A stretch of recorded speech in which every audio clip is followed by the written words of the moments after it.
Welcome, everyone. Welcome to season 3 of Leading with Empathy and Allyship, where we have deep, real conversations about how we can be more inclusive leaders in our workplaces and our communities. So I'm Melinda Epler. I'm the founder and CEO of Change Catalyst and your host. At Change Catalyst, we build inclusive innovation through training, consulting, and events. So this is a safe space to learn, to build empathy for each other, and to understand tangible actions that we can take as allies and as advocates. We do have a code of conduct, so just keep that in mind, tcin.co/COC, but we have not yet had any problems here. You all are amazing. Please chat away in the chat. We love hearing what you're thinking about. And then if you have questions, specific questions, use the Q&A function and we'll leave some time at the end to make sure that we answer some of those. This is being live captioned, so if you want to turn on captioning, just go down to the bottom of the screen and hit closed caption. And I want to say again, a special thanks to App Dynamics for their sponsorship of this episode, and also for Interpreter Now for their continued partnership.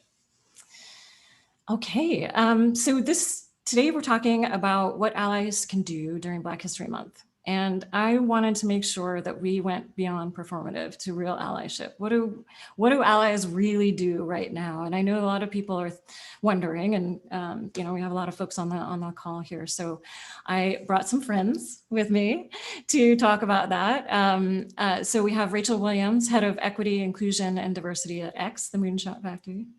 Yay. We have Lionel, Head of Diversity Engagement at Zillow Group. And we have Almaz Negash, the founder and executive director of the African Diaspora Network. Welcome to you three. Really great to have you. So, all right, should we dive in? Let's do this. Let's go. Okay. So I want to start with, let's start with a real easy question. What is Black History Month? What does it mean for you? What does it mean in your heart? And what do you think about during Black History Month? Rachel? I knew you gave me the look. I was like trying to avoid your eyes. If I'm honest, considering my work that I do now, it means work. It means a busy time. But, I've always appreciated growing up the attention given to the contributions of Black Americans. And, coming off of Martin Luther King and as a child reciting the I Have a Dream speech, and then following into Black History Month and spending that time really just diving into what people like me have done to contribute to society is just, it's great. But it always leaves me feeling, me, I'm gonna be provocative and I'm gonna bring it up. It leaves me wanting more. As a child, I was like, well, why can't we talk about this in March and April and May? So it's bittersweet. Yeah. Yeah. Lionel, what about you? When we were first talking about this, right, I really thought about it, and a couple things came up for me. And so one of the things that came up is this celebration piece. And I remember I grew up in Honolulu, Hawaii. And while I was in the 7th grade, I was a part of the Afro-American Club. We decided during May Day that we're going to have this celebration. Then we decided, no, let's do it for, what was it called back then? African American Club or African American Celebration or African American Month. So we did a dance routine. And the funny thing is that it was to Mary Jane. Right. Well, hello, Mary Jane. You just a sweet thing. I didn't know this song was about marijuana. But we did a dance routine to it, and I had a big old afro, and all the Black kids had big old afros. And that was my first real remembering of celebrating. But the thing that comes up for me now is it's I I don't know, because there is this part of me that is extremely excited and happy that at least this country and around the world, they're taking time to celebrate a culture that has contributed so much. But at the same time, it's only 28 days, right? And we talk about that all the time, right? And is that really enough time? And then the things we celebrate too are extremely selective. You know, we celebrate I Have a Dream, but we don't talk about Letters from Birmingham Jail. You know, we celebrate Langston Hughes, Toni Morrison, all those folks, but we don't, and other pop culture, a lot of pop culture stuff that we love to celebrate, you know. Yeah. But we don't talk about Huey Newton. We don't talk about Angela Davis. You know, we don't talk about, you know, Malcolm X or Marcus Garvey. We don't celebrate them, you know. And if we're going to say Black History Month, then we need to take an honest look at our history, right? We don't talk about the massacres. We don't talk about any of those things. We gloss over all of that. And so when you asked me about this, I was like, oh, damn it. What am I going to say that hopefully won't get me in trouble? And that's the reality of it, though. And I think that the cool thing is, though, I think that we're at a time now where we can have those honest discussions and we can really start talking about, okay, this is our history and how do we move forward from here? But I do think that Black History Month should be a time of reflection. Yeah, I think I want to dive into a little bit more of what both of you said, but let's let Alma say a few words here too. What is Black History Month for you? Well, for me, being a contemporary diaspora or a new immigrant from the continent, I am a beneficiary of the suffering of people 400 years. So I'm very aware of it. I celebrate it for what they have done for me to be where I am. So I'm very aware and I own it. In the way in which I lead my life. We run the African Diaspora Network, or the work that I've done before.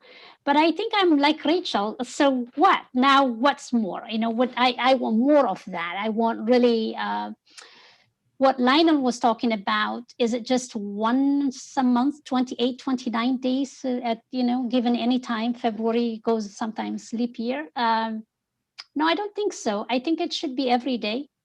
We must celebrate this every single day, and no one is going to do it except ourselves. So I think the way in which I embody this this Blackness and this incredible gratitude that I and many of us from the continent who came to the United States as foreign students or as just refugees from different parts of the continent, which is the home continent of the 400 years old slavery in the United States, the 400 years ago that came here as slaves. They are part of that continent. So in so many ways, I am so reminded and very, very happy with that lineage that we have. And the question that I ask myself is, what else do we need to do to make sure that we from the contemporary diaspora and the historical diaspora work together to make this community better, not just through talking, which we do very well on that, but through action.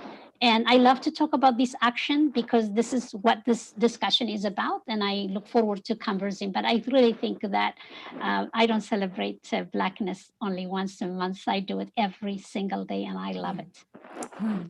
Say that, Almaz. Yes, I love it. Yeah, love it.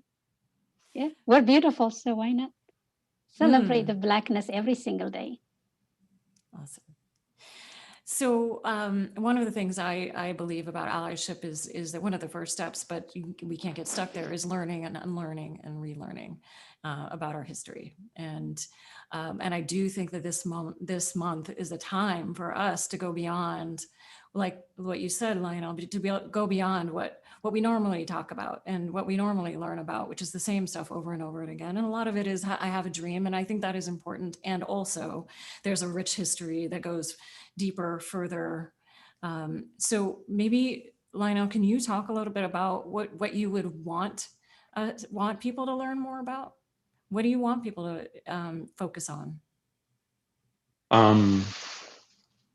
That's a good question. What do I want people to focus on? I think yes, learning about the history and contributions of Black folks in the United States is extremely important. But what I also think is important is just learning about um, your surrounding area, your communities that you live in, right? So if you talk about, for example, there's gentrification happens a lot, right? But how much do the people that are involved in gentrifying our allies, how much do you know about your neighborhoods, right? And how does that work out for you? How much do you know about that one Black gentleman that lives down the street? I have a lot of the times when I talk, I tell a lot of stories. And I used to live on the street over here in the CD. Melinda knows what I'm talking about. I was right behind Garfield High School, 26 and Alder, which is at one time it was almost all Black. The entire street was Black, right? And one of my neighbors, a brother named Al, he's been in that neighborhood since the 1940s or something like that. And he has one of the most beautiful old red craftsmen. And he made a life for himself where he actually, during the fall and winter, he would leave and go to Key West. He has a house in Key West. And I would see him, during the spring when I was driving down the street. So I'm driving down the street and I see him, I say, Al. And he comes over, he goes, hey, Al, what's happening? We start talking and stuff. And he goes, hey, man, you know what happened to me? And I said, what? He goes, I was walking down the street and these new neighbors of mine looked at me and said, hey, welcome to the neighborhood. And he was like, ain't that up? Like, I've been here. You're the ones that are new here. I don't need to learn about you. You should learn about me. And I would say that that's something that we can do. I think that it's important to learn about historical figures. I think it's really important to learn about those pieces. But I also think that it's extremely important to learn about what's happening today, to keep yourself up to date to what's happening today, to know how you can actually contribute to the welfare and well-being of people that have been oppressed. Learn that history, learn about that. If you have this might go off a little bit wrong, but if you have a BLM poster in your yard or in your window, you better be doing something else besides having that BLM poster in your yard or in your window. The way that I look at it for our allies, if we really matter to you, then explore us and our history and what we've been through enough and get involved. Help. Right? Help. There's been a lot of tragedies. Help. Rachel, do you have anything to add there? Always. I know. It's just not a real question. I know, like that really wasn't. What do you have to add? What are do we you friends have to add? or not? If I had my druthers, if I had my dream come true, there'd be a couple of things I'd do. One, I am quite aware that folks are being miseducated in this country. So I would do away with the current set of history books we've all been learning, and actually incorporate Black history as a part of American history, because it is.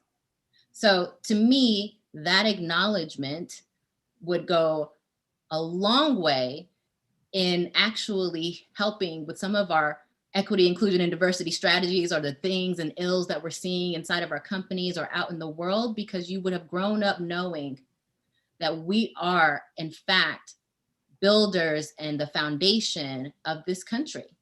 We're not separate. It's not a separate month. It's not a separate education. It's not a BA in African American studies that you choose to get when you're 19, 18, 20. Because here's the thing, we know that those folks self-select to get that education. We need everybody to be educated on the contributions of folks. I heard one time someone say that history doesn't repeat itself, but it rhymes. And if folks really dig into the history, they will then start to be illuminated around the power systems of oppression, capitalism, racism, all of the isms, and a couple of phobias as well. All of those systems and how they played into the differences that we've seen played out over the last 18 months for sure, but it's been longer than that. So once you have that understanding of how this is all this, I say unique situation we have in the US. I think every country has some kind of discourse in society between human beings, but we have a special flavor going on here. And once you learn and know more, then you can actually begin to take action. But I still feel like we're at a point where folks don't know. Yeah. And I'm wondering how our government, our education system can really help to advance, because, you know, chief diversity officer in one company is just not enough to actually get that education.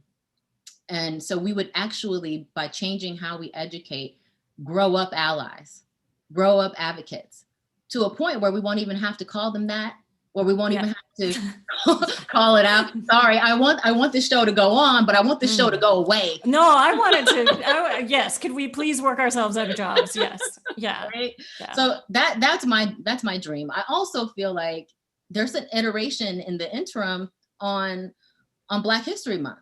It started off as a week, so I know a month is a win. But it's been about 30 years of the win. You know, President Ford acknowledged it in 1976 that it was a month. Yay, us. But can we pick another month? Can we take it back to the council and say we want, I don't know, December maybe? Like, is there a month with 32 days in it? I don't know. But I feel like there's time now to start iterating on what Black History Month could be. Yeah, and I want to talk about a couple of action items coming out of that too. Obviously, there's a lot of learning that we all need to do, and what you talked about at the beginning about education and revamping our history books and all of that. I think a lot of people hear that and they say, well, what? There's not a lot I can do. I don't write history books. But if you have children, look at what they're learning and advocate for them to learn more, and advocate for their schools to start curating better history books. Yeah, you don't even have to look at your children. I've been involved with my high school as an advisor on revamping the syllabus for the students. We read Howard Zinn's A People's History, because what we do know is that history is told from the side of the victor. Whoever controls the newspapers and the written word at that particular time. So having known that, then that means you're not getting the viewpoint, I don't want to call them non-victors or losers, but the folks who aren't in control. And so, you know, I think you're right. There's an opportunity to look at how well-rounded the education of your children is. Yeah. Almost. No, I was listening, and I think it's very, very important. So I have a different take, Rachel. Maybe we can make this happen. So I think I'm at a point in life where I don't think I want to wait for people to make the change that I want to see. I think we need to make the change that we want to see. We need to do it. And so one of the things that you said, Rachel, is 1 month's enough. No, even a year is not enough. And so what I think we need to do is, what can we do every day to change the narrative? I can tell you what drives me crazy and makes me so angry, which is why I started ADN 10 years ago, is that people talk about us without us. We need to be at the table. When people talk about our future, we must be at the table. And so it was that part of what I was feeling. Why are they talking about the continent when I am from the continent and I'm not even at the table? So, you know, I just said, okay, forget it. I'm not going to be there. They will ask me for my input. But I'm saying, why don't you put some of us on your board so that we can make, no, I just need to get your input about, we're a social entrepreneur, we're trying to do something in Ghana, I need your help. well, wait a second, you need my help, but you don't want me to be on your board? I'm really, forget it. So you go out and you create what you think, whether it would succeed or not, you don't know. But you create a platform that you actually become in a position where you can begin to invite people and bring Africans and friends of Africa together. That's just one way of I see that things can change. It takes years to do this. What I love about what you said, Rachel, and I've heard Lionel mentioned is the education thing. We need to educate people, but I don't think we can just wait for the education to take and kick in unless you and I and combine our efforts to make sure that we change the narrative. There's something that's been going on LinkedIn. I love LinkedIn, so I just use that a lot. And so there was this something going, and I know the intention is absolutely wonderful, but the impact is pretty bad if you happen to be a Black person like myself and you have that sense of pride and dignity and you see this and I'm like, oh my God, what are they thinking about this? So there's this pledge that one has to sign to not be prejudice against Black people, or to make sure that the social justice on Black people is pretty much well taken care of. And it's coming from a well-meaning white person. And I don't mind that. And it's okay. We work all, this is all necessary. But I think the reason this even came to that level is simply because I know for sure there were no Black people at the table to discuss this. Because I think what people are missing is our dignity. No matter how poor I am or how rich I am or how Black or how darker or whatever I am or where I come from, there's something that we have to be caring about, and that's our dignity. So I think when I see certain things happening, they just happen to be a part of either the corporation CSR, or we're doing good things because we're giving money to the, to disadvantaged, I hate that word too, to low-income communities. And I'm always asking, sure, you're doing that. What else are you doing? Are you enabling them to actually take care of themselves? Why are we always talking about handout? What about the handout? Give people the opportunity to do the work that they know how to do. Invest in the community that we are trying to see that they thrive, rather than saying, no, I'm gonna have an officer who doesn't look like any one of you to make sure she manages or he manages the money while you're quietly just getting your food. And that, I think, has to stop. And it will not stop simply because I think we're talking about it. I think it will stop because we're investing in each other. We cannot just really wait for other people to invest in us. We must invest in each other. And I think the change will happen when we refuse to be put in a system that really puts our dignity on the bottom of the scale. Mm-hmm. And I think if we go back on the human dignity, this is actually about the social justice teaching of Catholics and others. So at the core of all this thing is human dignity. I think we need to go back to that core value, that 400 years of suffering, struggling, and that also, I'm going to end it on a high note. The Black Americans are saving the United States. We have Joe Biden in position simply because Black people voted. And that, I think, is an incredible story to tell over and over and over and over and own it. And that's when change will happen, not because we're going to see simple little things, give money to this place. No, we have to create an infrastructure that's enabling and conducive to communities to thrive, to believe in them, that they can actually thrive if we create an ecosystem that's so enabling that they can do the work they know how to do, that they can serve their community, the community that they know. And I think that's where change is going to happen, but we have to be loud sometimes, and that's okay too. And very proud about what I saw as an immigrant myself, what I have seen in Georgia, what really happened throughout the United States through this last election. It gives me tremendous hope that yes, this change will happen, and it will happen because we're in it. Awesome. Okay, so let's talk about, almost already started. Let's talk about actions. Let's talk about what allies should be doing, could be doing.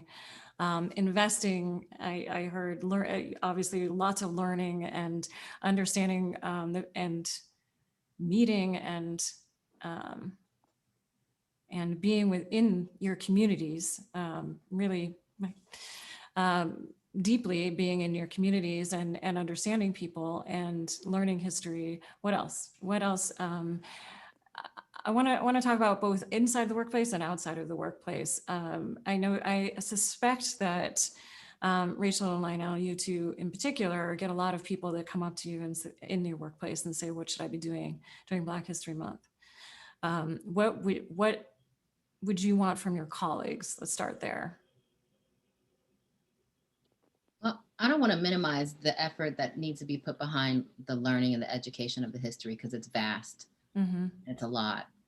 And I always try and talk about education as a journey to let people know, get your backpack, get your water, like it's a long thing. You're going to be on this for a while. There is no end date to the amount of information that you can learn and the amount of information that you don't know.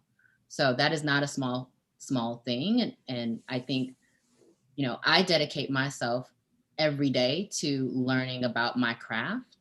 I think it's going to, that's what it's going to take for folks is like 15 minutes a day, learn consistently over time, a video, a documentary, a quick article, something to raise your cultural awareness.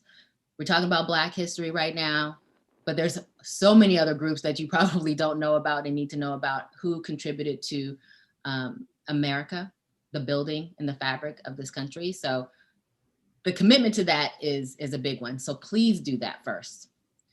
Once you understand and have the history, I talk about power a lot because this country is based on it and founded on it. And I don't want to discount the economic power. So I appreciate the companies that say, we're going to commit billions. I don't know if I've heard billions, multi-millions. Not billions yet. No. Who's going to be the $1 billion? I don't know. But multi-million dollars, because this is a capitalist society. On the top of the hierarchy of power, economy and economics is number one. So I appreciate that. Internally, let's take a look at closing the racial wealth gap. Are people being paid fairly? Yeah, I know everybody's got their levels and they've got this and they've got that. And it has to do with history too. All that it's all related to history. That's why I was like, learn the history first. Yeah. Yeah. But yes, it's all interconnected. And one of the things I always try and point out, you said external and internal, they're one and the same, especially now in this pandemic. Y'all are in my house. Right? So like what's inside is outside, what's outside is inside now. It's all mixed up. There's no delineation. And you can't very well have an organization in this country where some of the things that go on in the country, maybe outside of the walls, don't seep in. Of course they do. Of course they do. So I think economic power is second. Second big power structure is the law and politics. Wherever your company can talk to a congressman, a senator, lobby for more equitable practices, you should do that. Internally, examine some of your policies and programs that may have detrimental effects on underrepresented communities at your hands. That's what you can control. So I think there's lots of things people could be doing and advocating for, not just in this moment, not just in the 28 days, now 26 days we got left, but in March and in April and in June. And one more thing, companies made big commitments last year in the wake of George Floyd's death. This is month to look at those commitments you made, the statements you made, see how you're tracking. Anniversary is coming up. How we doing? Yeah. So I'll add to that. Of course, I mean, I agree with everything that Rachel says. Just very, very proud to have her as a friend. The things that I would say to that is, you have to set goals around your DEI efforts. You have to look at metrics that drive you towards those goals. You have to have key indicators that are going to tell you where you're at. You have to have buy-in from your executives. I'm extremely proud of the work that we do at Zillow Group. And a lot of what we do really is around education. Melinda, you know that. Rachel, you know that. And I'm very proud of that. We take a look at our executive team, and one of my part of my gig is to actually get them to take a look at themselves and their history and what they've done, the times that they might have succumbed to their own biases, right? Because if you grew up in the United States and you're white and you went to public school, or you went to school in general, you read a newspaper, you watch TV, you definitely have some biases, and you probably acted on them, right? I asked them to take a look at, the times that, maybe they committed some microaggressions, maybe, the times that they seen microaggressions and didn't stand up. And we at Zillow Group have a core value of include and empower. And we're very proud of that, extremely proud of that. But there's serious, heavy work that goes into it. Our team is close to 30 people now in a company that's only 5,000 people, a little bit more than 5,000 people. That's almost unheard of, right? If you look at our industry, the tech industry, that's almost unheard of. And many of my friends, including Rachel, they're like, dang, like how many, and there's that feeling. But what I'm saying is that every company can actually do something internally to make sure that they're truly observing Black history in a way that they should be, because it's not just about history, it's about our future. Our mission at Zillow Group is to give everyone the power to unlock the next chapter. But we also realize that there's a lot of people that do not have that power. So we start looking at that. Your government relations folks should be involved. Your community relations folks should be involved. I don't think there's a group at Zillow Group that is not involved in the equity and belonging. Now, all that being said, I'm not saying we're perfect. I'm not saying that we got it all down. No, we definitely do not. But we're willing to continue to work on it. And then internally, for yourself as a member of the community, again, I would really ask that one of the things that happens is you talk to somebody about what you're doing in Martin Luther King Day. They say, oh, I'm reflecting. I'm reflecting today. I'm learning a little bit, and these are my allies, right? And amazingly wonderful people. And I'm learning today, Lionel. I'm reading this and I'm reading that and I'm reading that. But when I talk about reflection, I'm talking about reflecting on yourself and your experience and how you've interacted with the Black community. What are the times that you failed? And it's okay to fail, right? Because you ain't going to learn and you ain't going to grow if you don't fail. But you got to acknowledge those failures, right? When did you cut somebody off in a meeting, right? When did you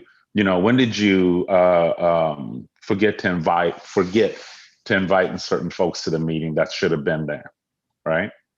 All those pieces, parts. And then what are you doing when you recognize those things happening? How are you educating yourself? But that reflection has to start on you. What are the things that you need to work on?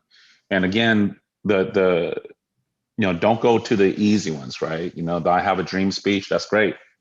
That's wonderful, but learn about Willie Lynch. Learn about what that actually means when somebody says that brother was lynched. So you're not envisioning some rope, because that's not what it's about, right? Learn about, the plight of Black women. Learn about that. Learn about what's going on there. Look at those exchanges in your own community, in your company. Make some effective change. Starts with the self, though. Mm-hmm. And I think, folks want to rush past that part. I get it. Self-work is hard. I'm in therapy. It's hard. That hour every week, I'm like, Lord, I'm not in the mood. Okay. But imagine doing this in other areas of your life, the commitment you're making, right? So I understand, like, folks don't want to look at the self and start with self and self-study. They want to go to their Black friend and be like, Rachel, tell me all the things. I want you to come to the table having researched something. Like, it's almost, I figure, like a sign of respect. You've taken a moment to research on your own. There's a great tool out there available to everybody called Google. Got a little plug in there. And you should use it. It's filled with information. And then after you ruminated on it, you can come to me and say, hey, I read about this thing. But to absolutely show up at my doorstep going, I know nothing, teach me all the things. We wouldn't even do that with other disciplines or other groups, right? I think you wouldn't start a meeting with the marketing group or the sales group not knowing anything about what it is they do and who they are. You would probably come a little bit prepared. And I would just say, use that same practice as an ally. It's appreciated. We want to help you, but it's appreciated when you come to our doorstep, having done your own research and displayed some of your own curiosity.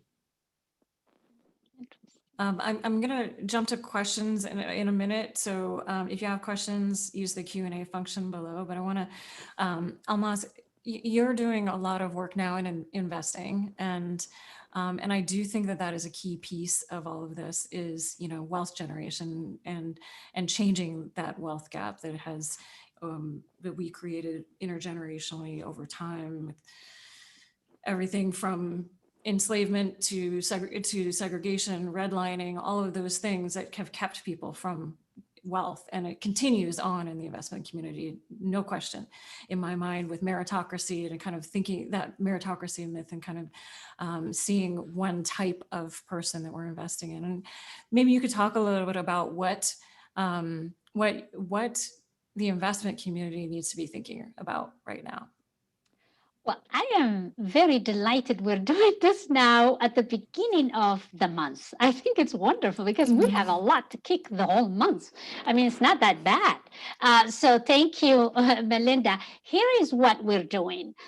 So the idea of African Diaspora Network was just simply to bring Africans and friends of Africa to even try to change the narrative a little bit about the continent and those of us from the continent. It's really to educate. But I think over time, it grew to the point that we were discovered, by local community foundation, and they looked at what we were doing. We have this thing called Builders of Africa's Future, where we really bring them here from the continent to Silicon Valley to showcase their venture and get funding. And we just celebrated 11 of them this last Wednesday virtually. Not my favorite way of doing to celebrate individuals, but in person is always good. This was the 4th year we've done it. And the lead funder this year for these Builders of Africa's Future is a leader, an African-American in his own, one of historical African-Americans, incredible friend and wonderful leader in our community. So we just finished that last Wednesday. Whatever money they get, it will enable them to do the same, something in the continent. But in parallel, and I'm announcing this because it's been already announced, you weren't there with us last time, but we also were invited to create Builders of America's Future. And this was initiated last year, almost a year ago. And the idea is for ADN, or the plan, not the idea, the plan is for ADN to train 20 African-American Black entrepreneurs to get access to hopefully funding. Why is this important? Because Black entrepreneurs are still on the bottom of the scale when it comes to access to funding. So we want to invest in our community. It's the whole thing is the continent and the communities in which we live, which is part of our vision and mission. But I am saying this because I am also happy to say, and I'm 100% sure on this one, we have an anchor funder that happens to be a Silicon Valley corporation, which we will announce, and definitely Lionel and Rachel, I will invite you because I need help, because what I need to do, and of course, Melinda, we need to identify these 20 entrepreneurs that we're going to take them through a training at Santa Clara University Business School. They will be part of the Santa Clara University Executive Center. Why is this important? This is where I see action, because now what we're going to do is do what Rachel was talking. Okay, you have been pledging all these millions of dollars. Well, we're giving you 20 Black entrepreneurs, invest in them. Why? Because still it is mind-boggling that Black-led organizations get the least funding, whether it's in nonprofit or in for-profit, access to VC is way, way low. We don't really, I don't even know if there is a percentage for it, but I can tell it's less than 3%. That is unacceptable. So what we're going to do is work together to make sure that once we get through the selection process, it will take about 6-7 months, but that's fine. We have the money, we could do it.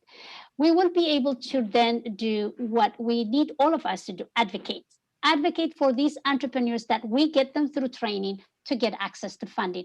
That's one way I see as contributing in action. As we work our way to change the narrative, we're also going to do what we said we would do, and we would do it not by ourselves, but in collaboration with our community. And it's investing in ourselves, investing in our community. And the only way I know how to do it is by being troublemaker, but also bringing a lot of troublemakers all together in one place to make a change. So Melinda, I hope this answers your question, but I think that is really the only way we can make that change from hand down or whatever to investing, is by really bringing and showcasing, amplifying these Black entrepreneurs, whether in Silicon Valley or around the United States, and get them to give them the funding they need and the support they need, the mentoring they need, the sponsorship they need, so they can thrive.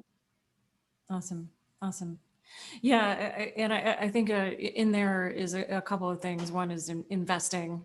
Where are you putting your dollars? Where are you putting your dollars? And the second is, if you're in one of the things in the investment community that is not often talked about is who are your LPs, and are your LPs also Black people, and are you allowing for people to continue to generate wealth? That's something that is just not talked about enough in the investment community. It goes all around in that space, and much work is needed. Who are your associates? Who are your partners?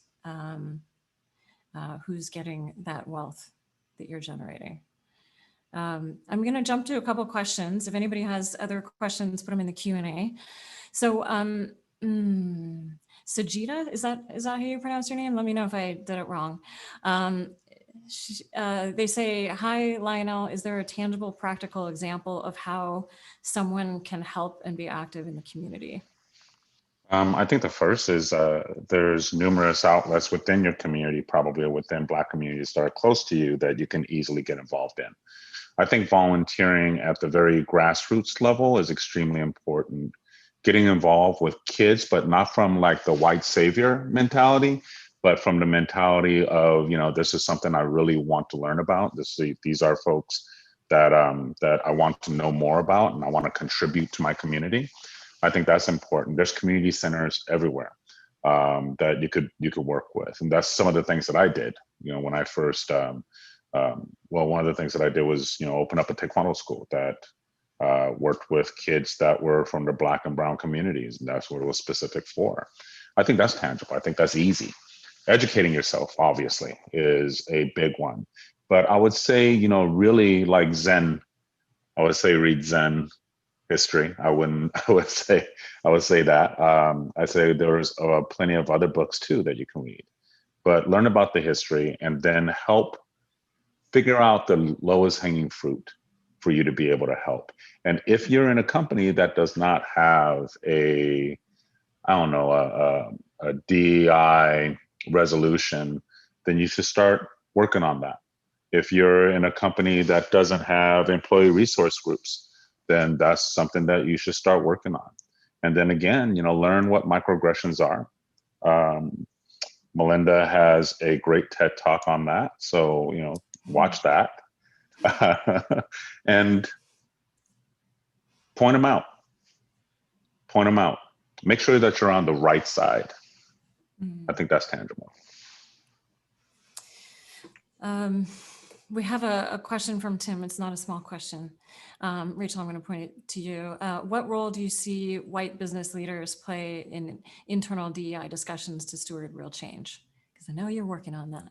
It's actually it's a real simple question, right? Like, let's look at the last couple of years of doing equity, inclusion, and diversity work.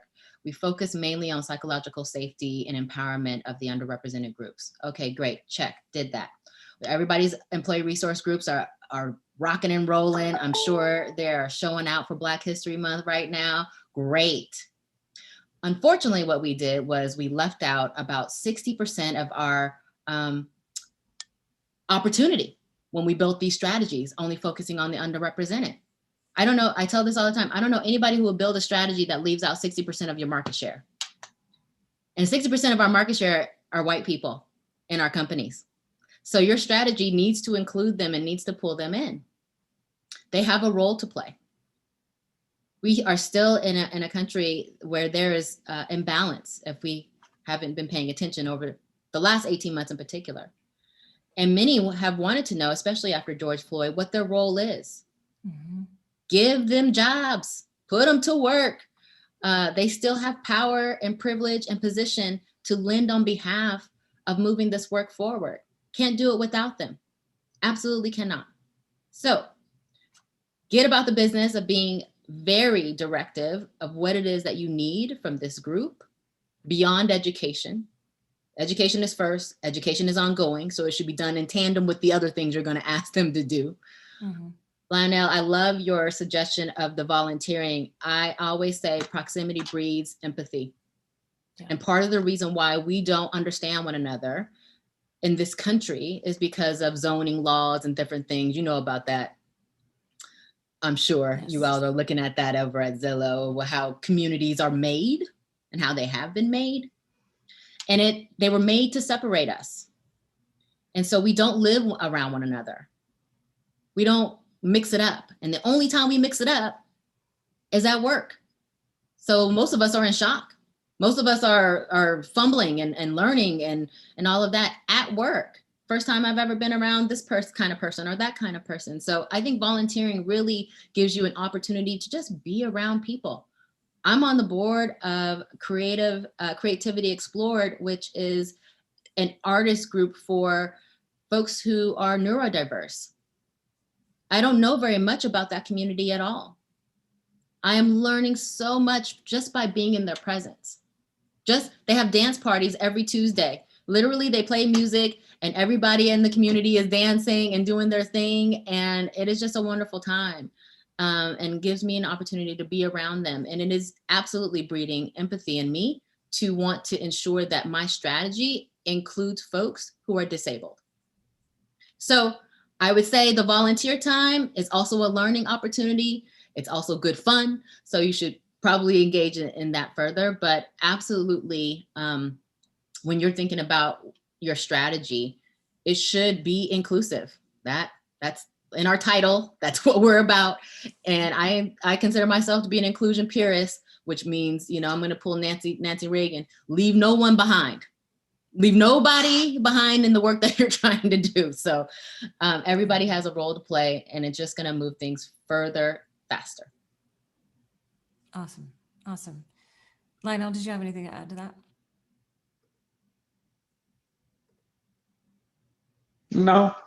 Okay. Okay. Nice. Maybe I think we have time for one more question. So this is from an anonymous attendee. How do you juggle when one group of individuals says allies should do the work on their own versus another saying they should be part of the conversation? Is there a wrong way or a right way to go about this, meaning allyship, I believe? So I can talk about that a little bit. I don't think it is one way, one or the other. I think it's both. There are times when you work with specific group of people simply because that is what you need to do. But at the end of the day, I think the collaboration is needed to make sure that you lift up the community. You can take so many different examples, but I think even right now where I am in Silicon Valley, what is it that we cannot do without collaborating with others? If you really want to make change happen, you have to bring different groups together to really get into what needs to happen. So that would require a diversity of race, diversity of money, diversity of knowledge, and diversity of other things that is required to make these changes happen in the community. But I also wanted to share that the community for whom we think we are making a difference, actually, it is not just for them, it's also for us, for those who think we are making a difference for other people. It really is not just, it's not one or the other. I think it's combined, it's all together. Every time I have the opportunity to do good, I'm not just doing good for the other person. I think deep inside, I'm doing it for myself. And so I think in doing good and thinking not only for yourself, and leading with empathy. I mean, isn't that what we're talking about? Leading with empathy and understanding, and really getting into the shoes of those that may not have what we have. It's very, very important. And that they may not think the way we think. It's also very important. That diversity of ideas and diversity of people brings a lot of different things to the table. The question is, are you coming at the same level? How do you come at the level where you are contributing to the dialogue and action simply from where you are? Or are you just put there as a token? That I don't want to be. But if I am invited as an equal participant, I will be there. But if I am asked to just be there so that I can make someone feel good, and I don't want to do that. And that's something we need to fight for. We need to push against and really speak out. I feel bad for anybody who thinks they're inviting me just to be quiet. They just don't know you if that's the case. They just don't know you. That's what it is. They just don't know you if that's the case. Can I add to that? Yeah. Is it okay if I add to that? Yeah. I would say the danger that you run into is that you're making assumptions about someone, and that's extremely dangerous, right? I know a lot of Black folks that were more than willing to have conversations with anyone that would come and talk with them because they wanted folks to know. But I also knew a ton of Black folks that didn't want to have nothing to do with those conversations because the pain was so deep for us. Why do we want to explore it again with you? Why do we need to explain to you what you can actually see? You know, so it's that thing where you don't want to make assumptions about people. If you want to learn, as Rachel said, do the legwork, read the books. They're out there, watch the TED Talks. They're out there. Do the legwork. Figure out who it is that will have those conversations with you. I'll be glad to have that conversation with you. I will be glad to probe who you are, to try and figure out who you are, to try and figure out where you stand, to try and figure out what your knowledge base is, and then help you along, right? But it's not only my job, it's also my passion, right? So it all fits. But to have that same expectations of others just because they Black or brown, that's rude. That's extremely, extremely rude. And I am totally okay with Black or brown people just turn their back on you and walking away. I get it.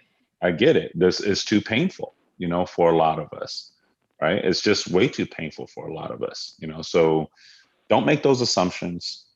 Figure it out. Read, learn a bit, so you can have that conversation in an intelligent way. Awesome. Thank you, all three of you. Appreciate you very much. Appreciate this conversation. Thank you. Yeah. And thank you all for your questions and your engagement throughout the time. Really appreciate your comments and all you all do as well. And I just want to make sure that this goes beyond here. We've talked about a lot of actions. We've talked about a lot of learning that needs to happen. Please take action. Please think about today something that you will do differently as a result of this conversation. What action will you take? Thanks to my team, Juliet, producer, Renzo, Sally, Emily, and Araya are all on the line. And also very special thank you to App Dynamics for being our episode sponsor and for Interpreter Now. And thanks for tuning in. Join us each week. You can learn more at changecatalyst.co/allyship series.